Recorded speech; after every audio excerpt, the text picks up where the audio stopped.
We are so grateful to be honored here by Teatown tonight as they embark on their next big step.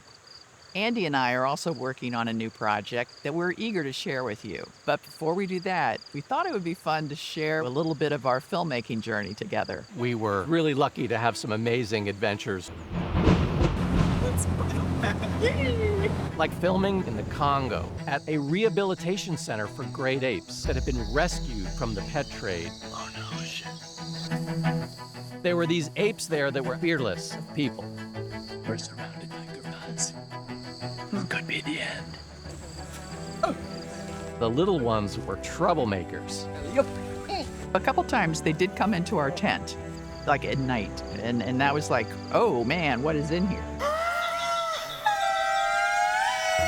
Madagascar is one of the most incredible places I have ever filmed.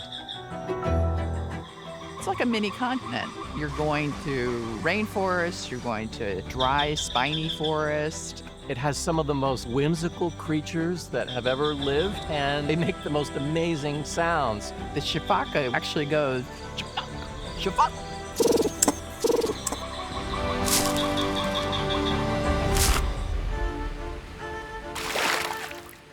I had some incredible wildlife encounters in Southeast Alaska with enormous brown bears where we would meet eye to eye. I really enjoyed watching the humpback whales do their bubble net feeding. The sound that they make when they come up all together. Susan and I had our first child when we were making our film in Glacier Bay. Now he doesn't look too happy. We had him up on a halibut boat. We just did the best that we could. It's the glacier. Wings Over Water is a 3D IMAX film. That tells the story of the prairie wetlands and how that incredible ecosystem is stitched together by the wings of migratory birds. To be zooming along and have this flock of imprinted geese right next to me really enabled us to capture this incredible journey. People have a very romantic idea about what wildlife filmmaking is. It is dogged work. You gotta get up at the crack of dawn. Usually the conditions are rough, weather can be terrible. You can have a lot of challenge with transportation. And it's not easy to carry a lot of equipment through a rainforest. You're falling down the hill. If it's muddy, forget it. You've got swarming bugs, leeches. It's going to be sucking my blood soon. They climb right up into your socks and then suck on your ankle. I hate my job. But of course I love it, and I wouldn't trade it for anything. It feels really good when you get handed an Emmy. Backyard Wilderness was really the culmination of a lot of experiences that Susan and I had had. And it was very much inspired by Teatown. We had spent time filming in all of these exotic places, and then we would come home and we were out walking the trails of Teatown. We'd see cool nature and we'd think, how come nobody's paying attention to this? The children these days are spending more time on their devices and less time out in nature. And that grabbed Andy and I because we knew our kids were doing the same thing. We wanted to elevate those creatures and reignite curiosity for nature amongst our children. We turned Backyard Wilderness into a 3D IMAX film because we wanted it to be shown in museums and science centers around the world. One of the major stories that we tell is the March of the Spotted Salamander. We filmed this incredible event on one of Teatown's vernal pools. We were able to talk to the scientists at Teatown and know when the time was when the salamanders traveled into the pools. Whoa, I'm gonna make you a star. Teatown preserves a huge functioning ecosystem. We actually filmed numerous scenes on the Teatown property. We had to dedicate the film to David Swope because he was so supportive. We couldn't have done it without them.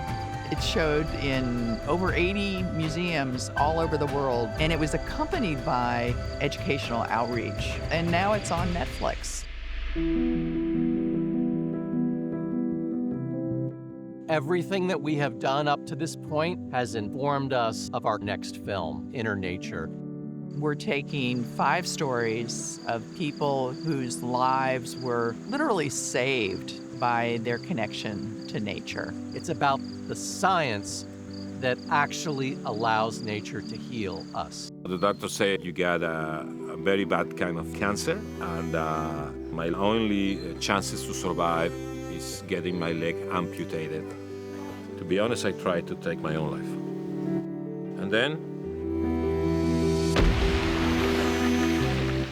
I experienced the healing power of the ocean. I realized that I don't need any crutches, I don't need any wheelchair. I can fly. What we find is people who live within about 1 kilometre of the coast, they are significantly healthier than people who live further inland. And when people move to the coast, their mental health goes up.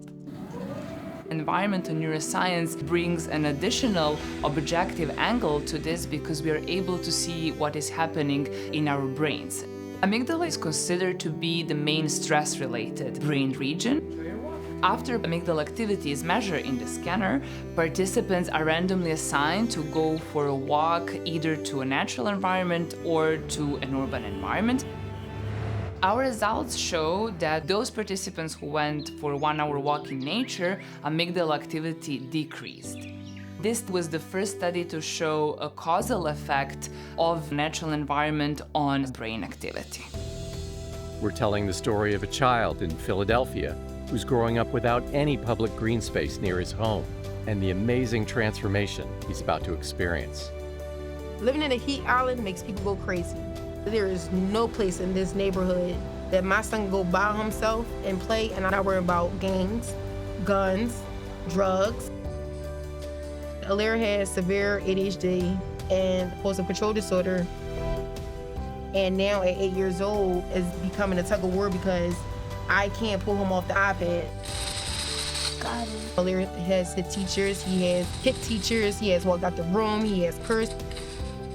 Something gotta happen or my mental health is gonna just crash. We have 525 trees to unload on this truck right outside the gate. Y'all are part of this great big effort to bring tree canopy to our region.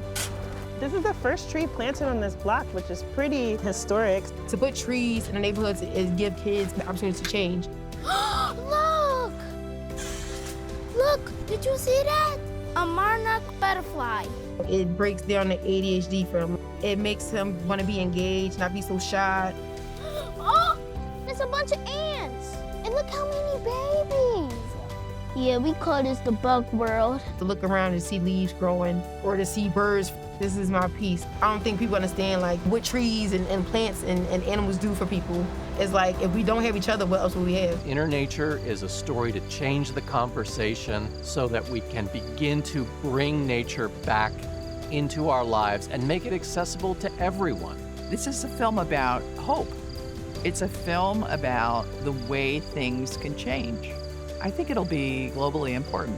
The work that Teatown is doing, the work that we try to do in our films, simply would not be sustainable without the amazing support of our community. And we are so grateful for that. To educate, to inspire, to create a larger community of people who understand that we are part of nature. Thank you, Teatown. Let's take the next big step together.